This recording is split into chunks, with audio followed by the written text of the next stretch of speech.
ओम वक्रतुंडं महाकायं सूर्यकोटि समप्रभं निर्विघ्नं कुरु मे देव सर्वकार्येषु सर्वदा।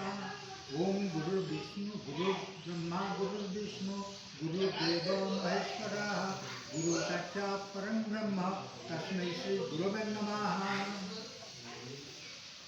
आचार्य चाणक्य ତାଙ୍କର ନୀତିବାଣୀରେ କହୁଛନ୍ତି ରୂପ ଯୌବନ ସମ୍ପନ୍ନା विशाल कुलसंभवा विद्याहीना न शोभन्ते निर्गंधा युवकिन शुका।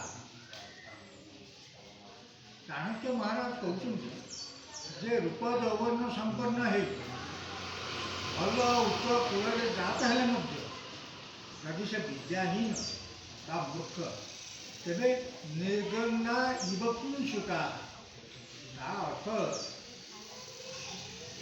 गोटे सुगंधिहीन पुष्प जो फूल सुंदर बास्ना नहीं सुगंधि नहीं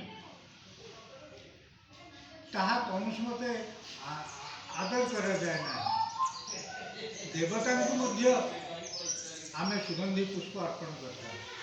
तेणु चाणक्य एठारे विद्यार महत्व प्रकाश करने कहते जे केवल रूप यौवन संपन्न हेले हम ना उच्च कूल जाता है हम ना विद्याहीन न शोभन्ते निर्गंधा युवकिन शुका। जेभଳି सुगंधि नथिया फूलर आदर नहीं से भाई विद्याहीन लोकर ये समाज में कौन प्रतिष्ठा का आदर नहीं। क्या रामचंद्र को